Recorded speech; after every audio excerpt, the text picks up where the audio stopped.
digital arena, on the app, on your smartphone, on X, YouTube, and Facebook. The Sportscast. Expect the unexpected.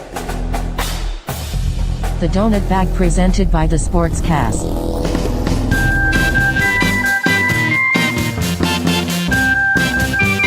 The Donut Bag, hosted by Joey Bag of Donuts. And here's your host, Joey Bag of Donuts.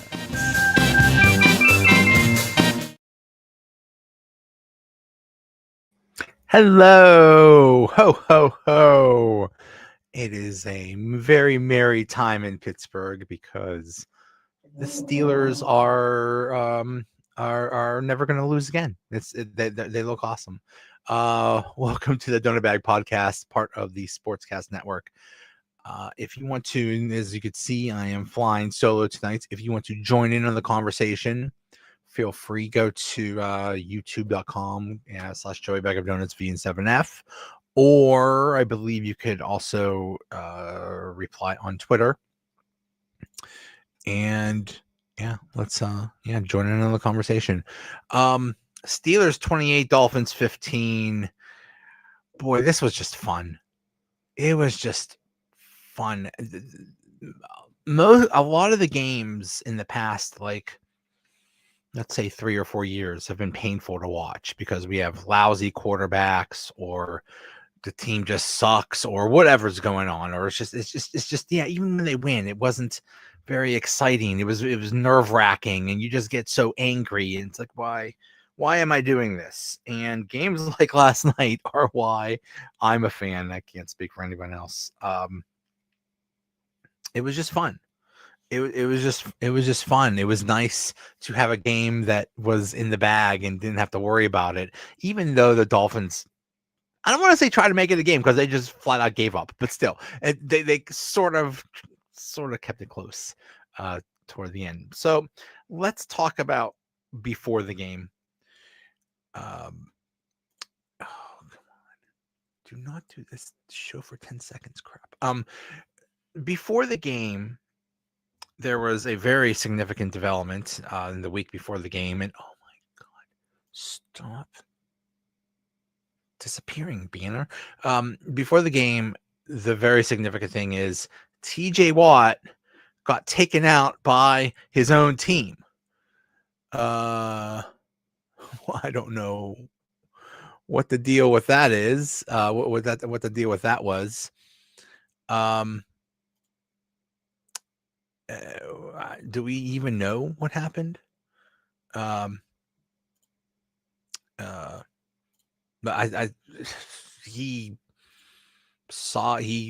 they did dry needling procedure, whatever the heck that is, and it went wrong, and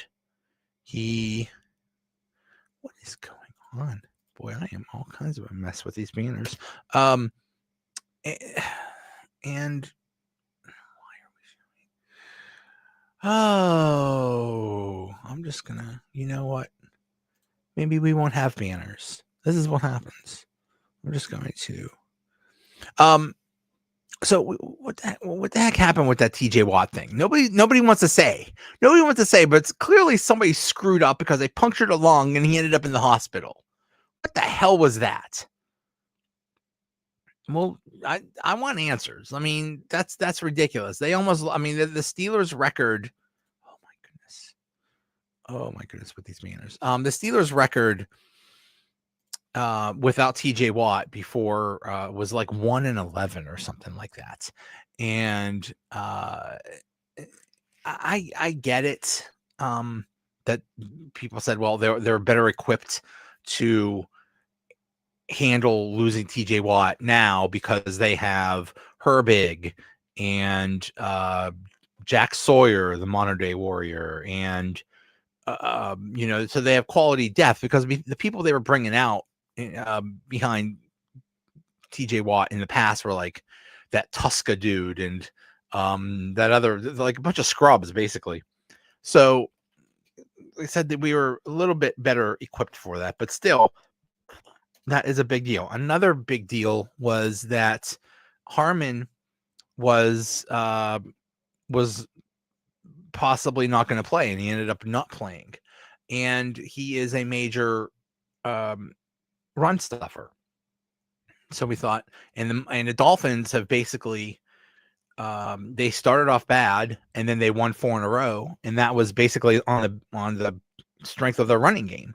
So it's like, oh my God, it's going to be Buffalo all over again. They're just going to run wild on us, and there's nothing we could do. And that wasn't the case at all. That the credit to the Steelers defense for shutting that down.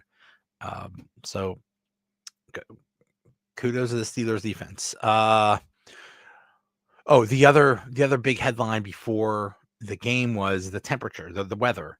The Steelers, the Pittsburgh temperature was like, I don't know, 10, 15 degrees, something like that, very low. And the funny thing was the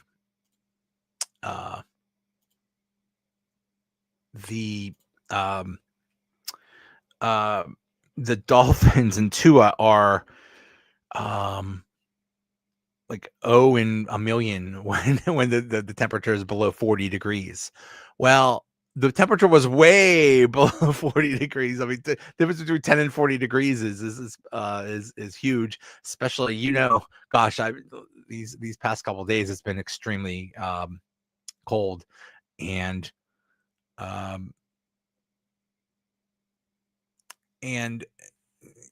it was, yeah, so that was going to be a factor. And it was a factor, and I think it really shut the Dolphins down. Kev PhD says defense kept the game tight until the offense could figure out how to open up on the Fins D. Yeah, it was close in the beginning. The score was only 7-3 at halftime. A lot of punts, a lot of 3 and outs. Both teams were not doing well. Tua had a interception, and that was one thing that was very evident to me during this game. I watch a lot of NFL. I'm a huge fan of the NFL, huge fan of Steelers, obviously, but a huge fan of the NFL. I have been all my life. This is, as a kid, I would get graph paper around this time every year, and I would list all the teams, and I would chart their wins and losses, and I would calculate tiebreaker scenarios. I'm weird, man. I'm weird. I'm a sports weirdo. But anyway, so this is my time of year. I love this kind of stuff, and my ideal Sunday is sitting down for 10 hours and watching football, and I watch Red Zone. And, so you see bits and pieces of games, and I knew that the reputation of Tua is, well, he sucks, and he's overrated, and, no, definitely not worth that crazy big contract he has. I think he's making like $53 million a year, some crazy thing like that. But seeing him last night, wow, he is every bit as bad as I thought. Holy crap. He threw a duck right to Asante Samuel Jr. as Aaron Rodgers pointed out, he has to call him Asante Samuel Jr. because he played against Asante Samuel Sr. That's how old Aaron Rodgers is. But yeah, Tua is bad, and now they're talking about that now that they've been officially eliminated, that they've talked about he's going to be benched. I don't blame them. Even Mike McDaniel, who also should be fired. That guy sucks. Mike McDaniel said that play was not good enough. And the funny thing is, if you look at the if you look at the stats, Tua finished 22 of 28 with 2 touchdowns and 1 interception. And yeah, if you saw that, it's like, wow, he must have had a good game. No, he did not. All those stats he got were in garbage time. We're in basically the entire fourth quarter was garbage time because the Steelers were up 28-3. It was just, man, he is just bad. I don't know if it's all the concussions, all the injuries, but I mean, he was the first. I mean, the phrase was "tank for Tua" when he first came out of college. tank for Tua. People were actively the Dolphins were actively losing just to get him, and he's I've never been impressed by him. Like I don't get him and Bryce Young. Like what do you people see? Bryce Young is smaller than most 8-year-olds. He is a tiny dude. You can't have a tiny dude running around in the NFL. It only works a couple times. Russell Wilson and sort of kind of Kyler Murray, and that's basically it. You can't have tiny dudes running around. It's a big person's game. Quarterbacks have to have some kind of height to see over all these giants. It ain't working. That's why, by the way, I think Russell Wilson should when he retires, he should go to the Hall of Fame because he broke that mold. For him to be that small and to be that successful, that is extremely impressive. Even though it didn't, well, it sort of kind of worked out here in Pittsburgh until it didn't. But those were the things going in, and I think the weather did affect the Dolphins. I think it did. But the thing is, come on. The thing is, the Dolphins came out hitting hard, like really hard. It was surprising because you thought that the Dolphins would be a finesse team or something like that. No, they came out hitting hard.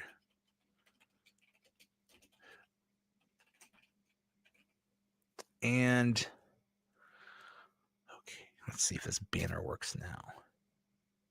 Come on, banner, do your thing. There we go. See, this is why I hate doing this. Oh my goodness, with this stupid banner. Okay, we're just not going to have a banner. That's all. We're just not going to have a banner because it keeps disappearing because this stupid timer thing. Okay. Yeah. So the game started with Dolphins got the ball first, 4 plays and a punt, and then the Steelers 3 and out, and then the Tua interception. The Steelers did not convert that into any points. They had a 13-play drive for 39 yards. The highlight of that drive was a 22-yard pass from Aaron Rodgers to deep in the middle to DK Metcalf. They threw to the middle. Oh my God, they threw to the middle. But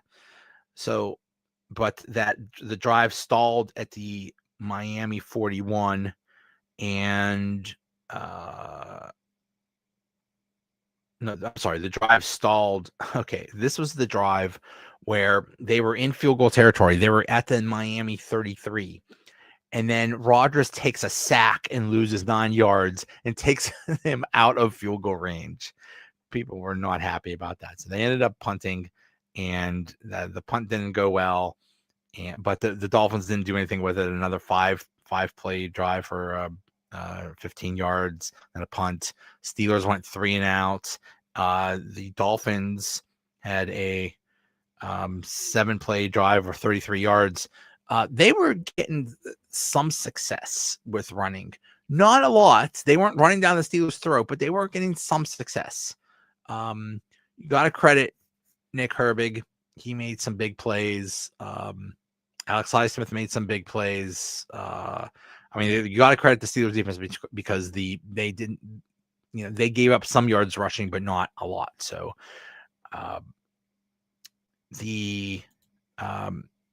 So after the field goal drive, Steelers get the ball and have a 12-play, 60-yard drive that resulted in a touchdown.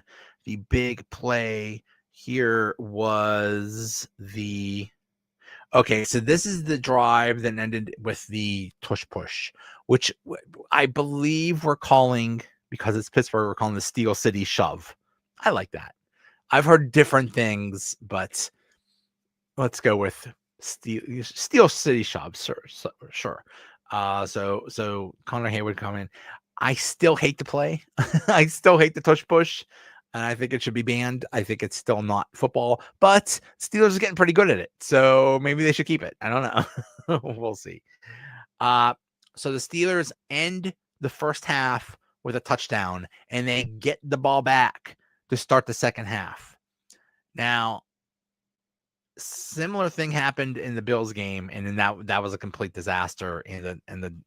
I believe something also similar happened in the Green Bay game where they started with the ball and they just ended up in a disaster. But here they end the first half with a touchdown, and they start the second half with a touchdown, which is just huge. 6 plays, 71 yards.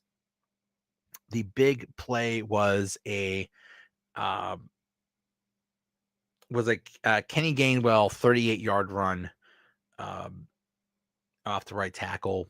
Kenny Gainwell, what can you say about him? Like Aaron Rodgers said after the game, the dude's only making, I think he signed like a 1-year, $1 million contract or something like that. I mean, he is an absolute bargain, and he is doing so well. Poor Jaylen Warren. The dude clearly was sick. He had a flu or something like that. You know, I know they're all playing through injuries right now, but when you're sick as a dog, the last thing you want to do is go run around and play football. So kudos to him for toughing it out. But so this drive ended in a 19-yard touchdown pass, Aaron Rodgers to Marquez Valdes-Scantling. Here's what I loved about that play. Not just that Scantling scored, but Rodgers throws it, Scantling catches it, runs into the end zone. And what was the end zone? The end zone was the yellow end zones of when basically that show up this time of year, because Pitt's not playing anymore. There's no high school football being played on it. So because during the college and high school seasons, they just have like generic end zones. And here they had the beautiful yellow end zone with the Steelers logo and the AFC logo. Oh, I loved it. Listen, what's going on here? Obviously the reason is because Pitt and high school plays there, and I have no problem. I'm a diehard Pitt fan, so don't, I'm not complaining about the Steelers, about Pitt playing there. But you could have a Pitt logo on Saturday, wipe it out, and put a Steelers logo on the next day. What, did you guys run out of paint? You want me to run to Home Depot? Like what's going on? You could paint the end zone any way you want. It's like, oh, that would take a lot of work. So what? Stupid. They should have that all the time. So in the second half, and this is basically the best third quarter that the Steelers have had all season. It was probably the worst third quarter that the Dolphins have had all season. They just imploded. And I think at this point, they just gave up. At this point, it was 14-3. And I think that the Dolphins were losing hope. Keep in mind, before the game, the Dolphins only had like a 1% chance of making the playoffs. They had a very tiny chance of making the playoffs. They were 5-7. I'm sorry, 6 and were they 6-7? 6-7. They had a very small chance of even making the playoffs, even if they won. So I don't know what I'm not exactly sure what they thought they were playing for. But anyway, they do a 3-and-out. They get -8 yards, and this was the play. This is the drive where one of the times where Tua got sacked he lost 12. This is a sack by Jalen Ramsey. By the way, Jalen Ramsey, he was all fired up. Jonnu Smith, he was all fired up to play this game.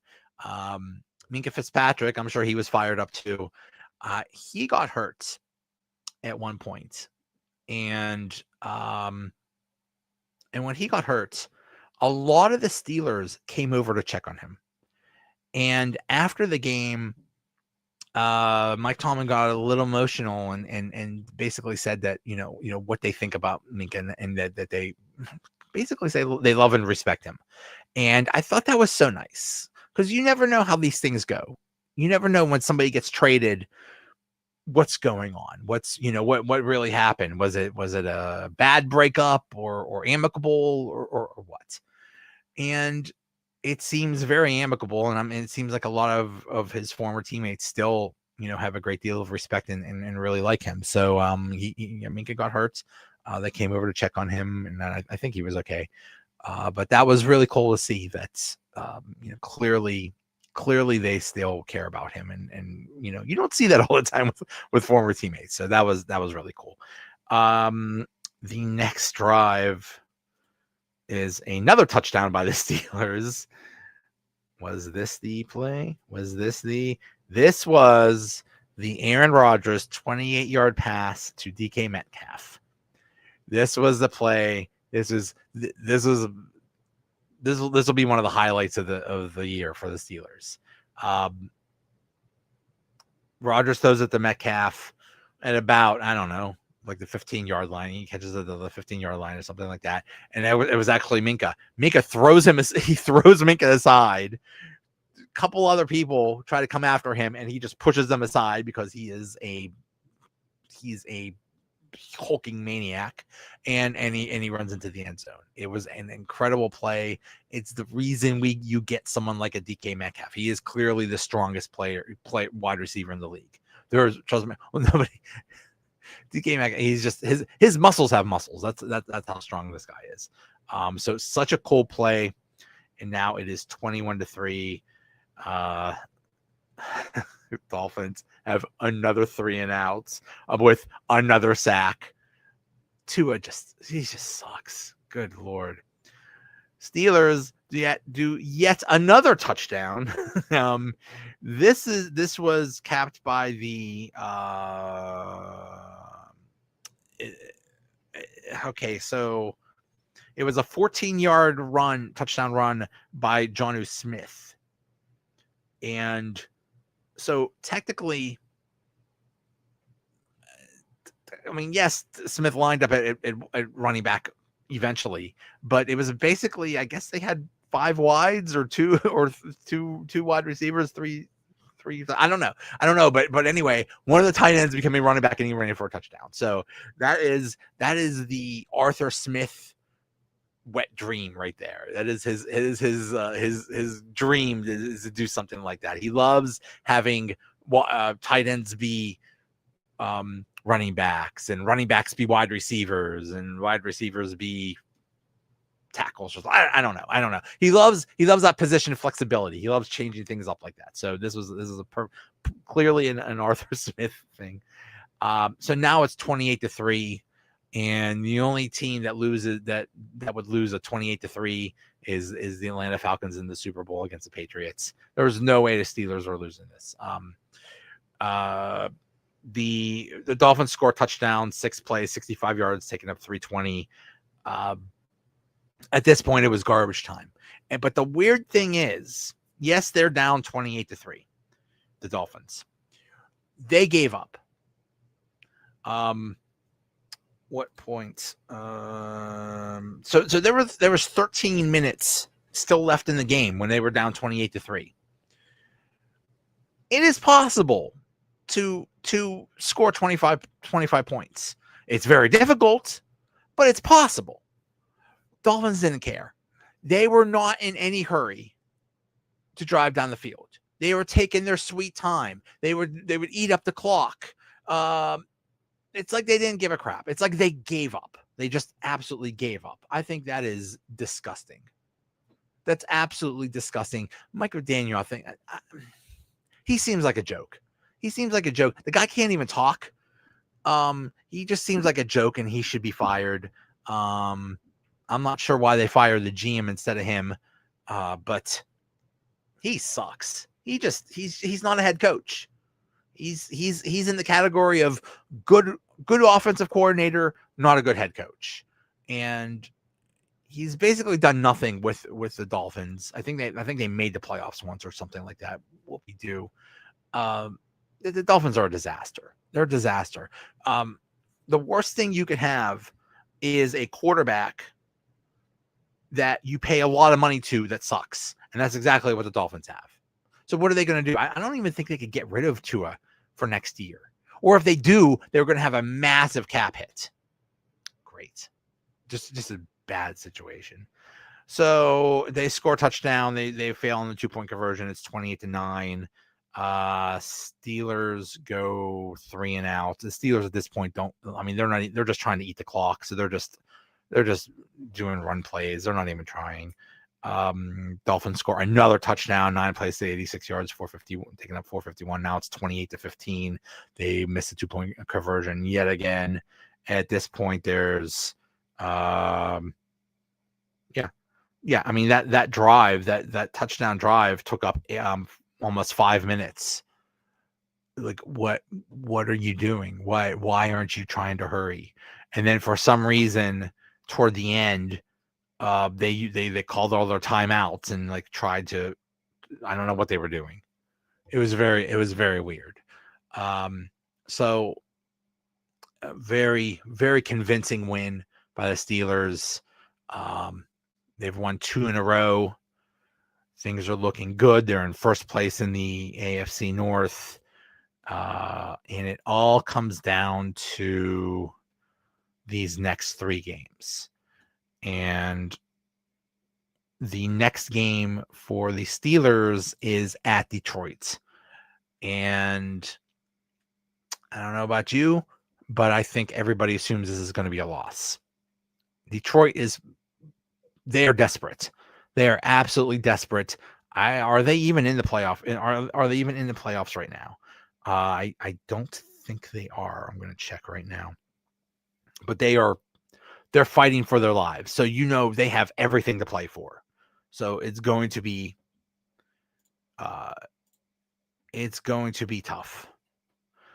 Then after that, they go to the Browns. And I mean, the Browns are a joke. I know playing the Steelers is their Super Bowl, and they're a pathetic franchise that has nothing to play for, but just to be spoilers every year. And they have a joke of a quarterback situation, a joke of a team, but still, you never know what's going to happen in Cleveland. But I think the Steelers should still win that. And then it'll hopefully might come down all to the last game against the Ravens at home, which is probably, if it is for anything, it's probably going to get flexed out. But God, it would be nice to have a computer that works. The Ravens have a much harder schedule. The Ravens, I believe, host New England Patriots next week. And the Bills, I think, did the Steelers a favor because with the Bills beating the Patriots in New England, that gave them a little. I don't know if that gave them hope to the Bills might still win the AFC East. I'm not sure, but either way, I think that gave the Patriots more of an incentive. Oh, that's a Sunday night game. Ooh, interesting. So next Sunday night, Patriots at Ravens. Then the Ravens go at Green Bay. So that's going to be, I know the Packers just lost Micah Parsons, but still. So that's going to be interesting. And then the last game is at the Steelers. So hopefully the Steelers will have clinched the division, and it'll be a nothing game, and it'll be, Will Howard playing or something like that, or, let's get some Will Howard, some reps or something like that. So, yeah. But still, just remember where we were a year ago at this time. A year ago at this time, they were in the middle of that ridiculous 3 games in 11 days BS where they had to play the Ravens, the Eagles, and the Chiefs, the 2 Super Bowl teams, and the Ravens in 11 days. I mean, the NFL did them so dirty. It was disgusting. And that was last year. They started off strong, and I think the Steelers at one point were 10-3, and or 10-2 or something like that, and they just fell apart. And they just absolutely fell apart. Here, they had a hiccup. They were 6-6, and they've won the last 2 in a row. So we'll see. Another thing about this game, Aaron Rodgers looked good. I was very concerned in the middle of the year, like right around the Chargers game, that Aaron Rodgers was just going to fall apart, that he was washed. And he's starting with the I think that broken bone in the wrist and the cast and all that, I think that really messed him up. But I think that's better now. And he was just so sharp last night. He's probably the smartest quarterback that's ever lived. He might be. I love that play where the Dolphins had 12 men on the field, and Aaron Rodgers caught it. So he ran a play real quick, and even the officials didn't know what was going on. And even the refs, he had to tell the refs, like, by the way, you might want to count because there were too many men on the field. And they're like, oh yeah, you're right, thank you. He's just so smart, and he's making good throws. That touchdown to DK Metcalf, the throw to Metcalf was amazing. There was a defensive backup right ready to knock it down or intercept it or whatever. But he threw it at the perfect spot, perfect velocity, perfect placement. It was amazing. He is playing really well right now. He had really good numbers too. Yeah.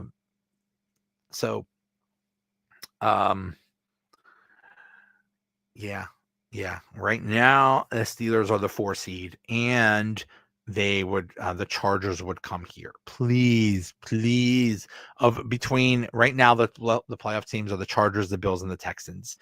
Of those 3 teams, I would want the Chargers. I want nothing to do with the Bills because I think the Bills are they're a team of destiny. I think this is going to be their year because Josh Allen is basically putting the whole damn team on his back, and the Texans just look good. As of right now, the Colts and Ravens are out of it. And the Chiefs aren't going to make the playoffs. Oh, I'm so happy. When the Chiefs missed the playoffs, were out of the playoffs, it was like in Return of the Jedi when the Emperor died and the entire galaxy just starts having celebrations on every planet or whatever. It's like the evil empire is dead. Love it. The Bengals are just, God, they just gave up. But yeah, so basically the only other teams on the bubble are the Colts and the Ravens. Old man Philip Rivers, what a great story. I'm rooting for Philip Rivers. I think that's the coolest thing ever. Hey, all you guys with dad bods, all you middle-aged guys, unite. This is our time. Philip Rivers is all of us. So we'll see. Yeah, right now the Lions are out of the playoffs. They are also 8-6, but they are 3rd in the NFC North, and it's not looking good.